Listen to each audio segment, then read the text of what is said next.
How'd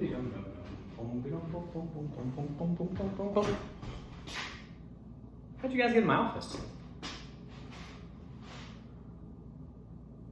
Welcome. I'm surprised to see you here. It's Mr. Eric, and it's time for another book on Mr. Eric Reads.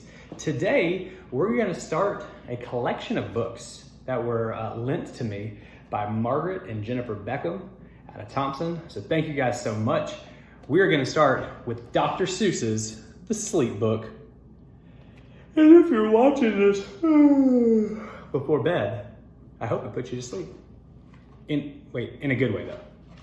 You know what? Just sit back, relax, and enjoy The Sleep Book by Dr. Seuss here on Mr. Eric Reads. The news just came in from the county of Feck that a very small bug by the name of Van Vleck is yawning so wide you can look down his neck. This may not seem very important, I know, but it is, so I'm bothering telling you so.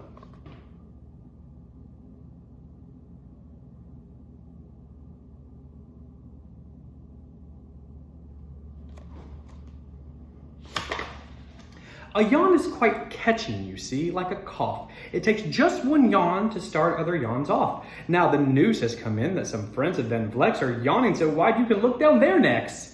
And at this moment right now, under 7 more noses, great yawns are in blossom. They're blooming like roses.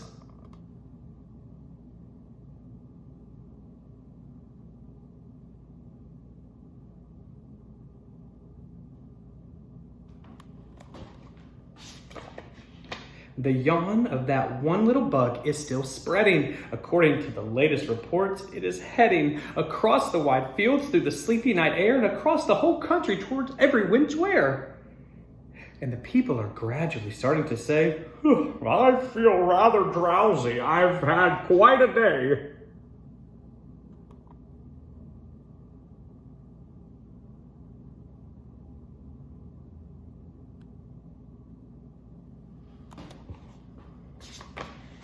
Creatures are starting to think about rest. 2 bifferbaum birds are now building their nest. They do it each night, and quite often I wonder how they do this big job without making a blunder. But that is their problem, not yours and not mine. The point is we're going to bed, and that's just fine.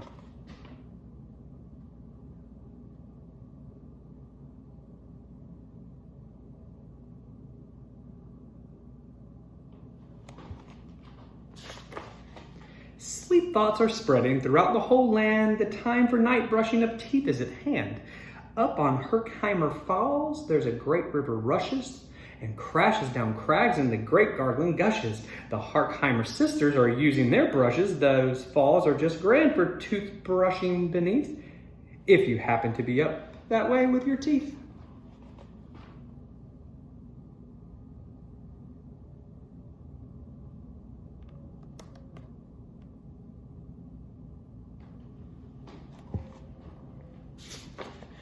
The news just came in from the castle of Krupp that the lights are all out and the drawbridge is up.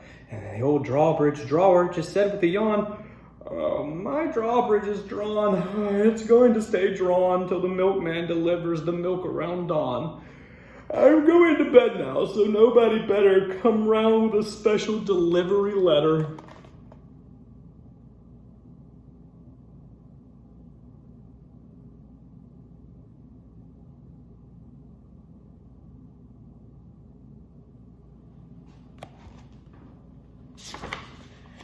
The number of sleepers is steadily growing. That is where more and more people are going. In Culpeper Springs, in the Stiltwalkers' Hall, the Stiltwalker stilts are all stacked on the wall. The Stiltwalker walkers have called it a day. They're all tuckered out and they're snoozing away. This is very big news. It's important to know, and that's why I'm bothering telling you so.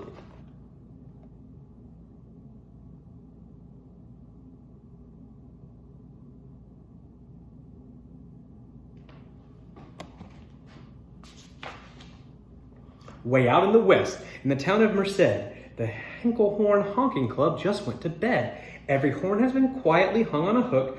For a night, it's its own private Hinklehorn nook.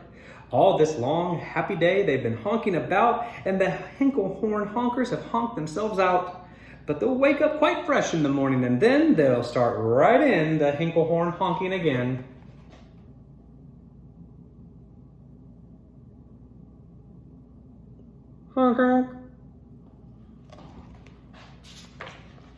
Everywhere, creatures are falling asleep. The collapsible frink just collapsed in a heap. And by adding the frink to others before, I am able to give you the Who's Asleep score. Right now, 40,404 creatures are happily, deeply in slumber. I think you'll agree that's a whopping fine number.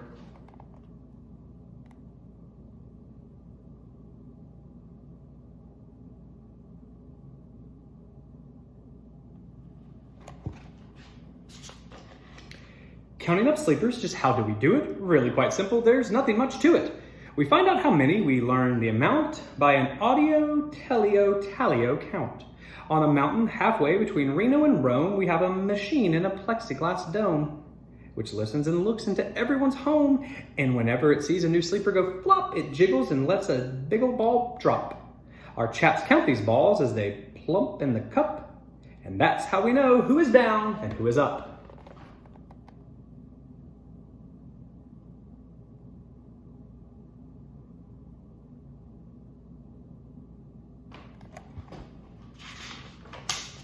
Do you talk in your sleep? It's a wonderful sport, and I have some news of this sport to report. The world champion sleep talkers, Joe and Mo Redzoff, have just gone to sleep, and they're talking their heads off.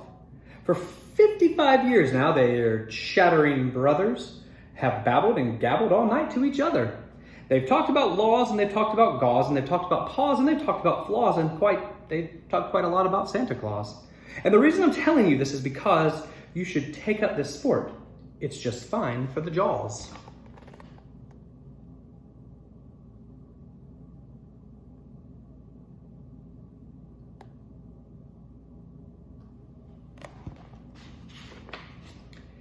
Do you walk in your sleep? I just had a report of an interesting news happening for the popular sport. Near Finnegan Fen, there's a sleepwalking group, which not only walks, but it walks a la hoop. Every night they go miles. Why they walk such great length? They have to keep eating to keep up their strength. So every so often, one puts down his hoop, stops hooping, and does some quick snooping of soup. That's why they are known as the Hoop Soup Snoop Group.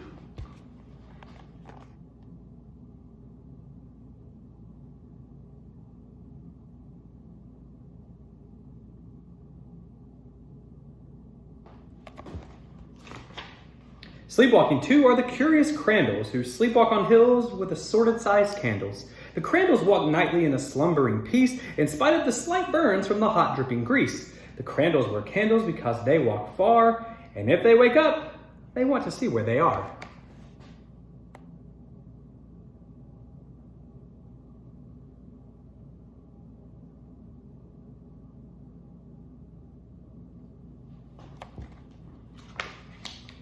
Now the news has arrived from the Valley of Vale that the Chippendale Mupp had just bitten his tail, which he does every night before shutting his eyes. Such nippy sounds silly, but really it's wise.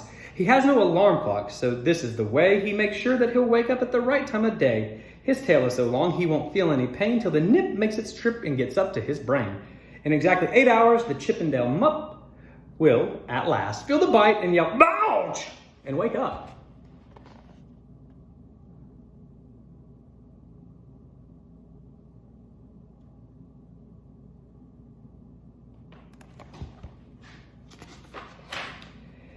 And a Mr. and Mrs. J. Carmichael Crocs have been in their bed near the town of Fort Knox.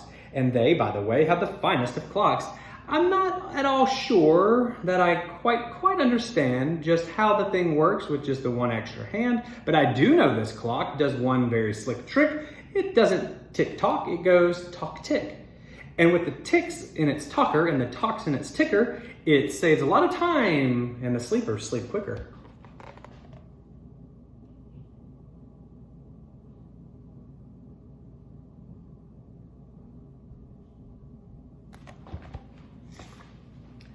What a fine night for sleeping. From all that I hear, it might be the best night of sleeping in many a year. There's even a sleep in the Zweiback Motel, and people don't usually sleep there too well. The beds are like rocks, and as everyone knows, the sheets are too short, they won't cover your toes. So if people are actually sleeping in there, it's a great night for sleeping. It must be in the air.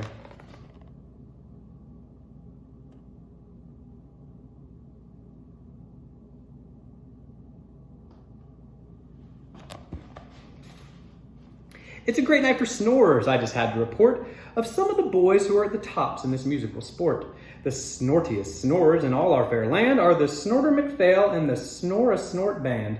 This band can snore Dixie and Old Swanee River, so loud it will make 40 elephants shiver.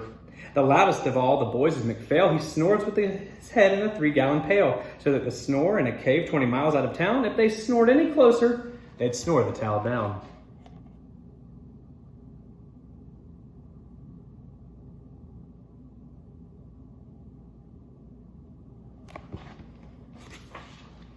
Do you know who's asleep out of Funa Laguna? Two very nice Funa Laguna Baboona. We've added them to our Who's Asleep count, which has really grown to an amazing amount. Exactly 8,808 creatures are sleeping now. Isn't that great?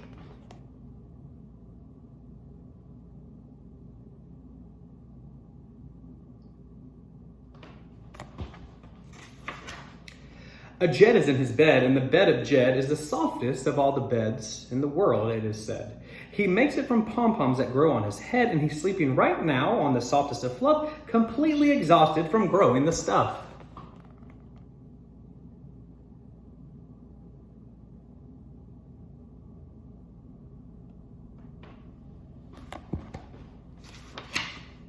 The news have come in from the district of Doft that 2 oft are asleep, and they're sleeping aloft.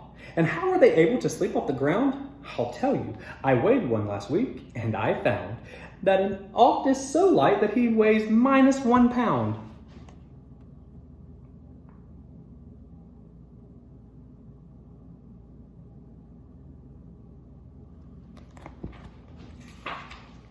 A moose is asleep, and he's dreaming of moose drinks. A goose is asleep, and he's dreaming of goose drinks. That's well and good when a moose dreams of moose juice, and nothing goes wrong when a goose dreams of goose juice. But it isn't too good when a moose and a goose start dreaming they're drinking the other one's juice. Moose juice, not goose juice, is juice for a moose, and goose juice, not moose juice, is juice for a goose. So when a goose gets a mouthful of juices of mooses and moose gets a mouthful of juices of gooses, they always fall out of bed screaming and screams. So I'm warning you now, never drink in your dreams.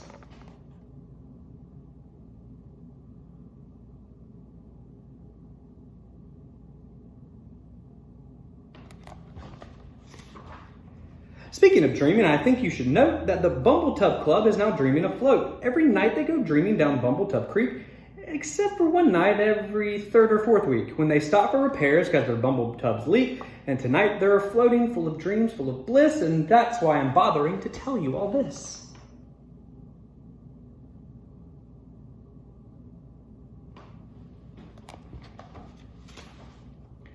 At a fork in the road in the Vale of Avode, 5-foot weary salesmen have laid down their loads. All day they've raced all around in the top speeds, unsuccessfully trying to sell Zuther seeds, which nobody wants because nobody needs. Tomorrow will come, they'll go back to their chore, they'll start on the road, zizzer zuffing once more, but tonight they've forgotten that their feet are so sore, and that's a wonderful night that this time is for.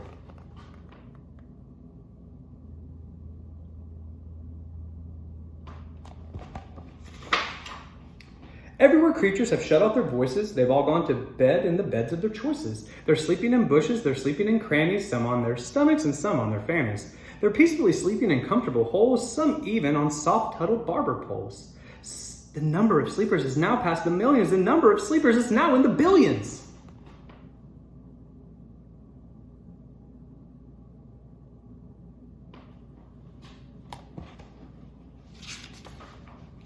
They're sleeping on steps and on strings and on floors and in mailbox ships and the keyholes of doors. Every worm on the fish hook is safe for the night. Every fish in the sea is too sleepy to bite. Every whale in the ocean has turned off the spout. Every light between here and Farfoodle is out. And now, adding up things, we're way beyond billions. Our Who's Asleep score is now up in the zillions.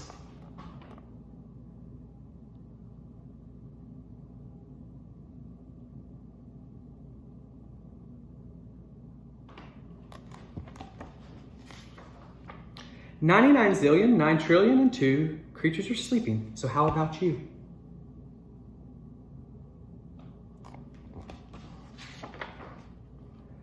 When you put out your light, the number will be 99 zillion, 9 trillion, and 3. So, good night. Whew, tongue twister. That was Dr. Seuss's sleep book here on Mr. Eric Reads. I hope you guys enjoyed this story and every story. Please come back again tomorrow. We'll have another book for you. Please continue to practice kindness in everything that you do. Wash your hands and stay safe. And I'll see you guys sooner rather than later, I hope. Take care.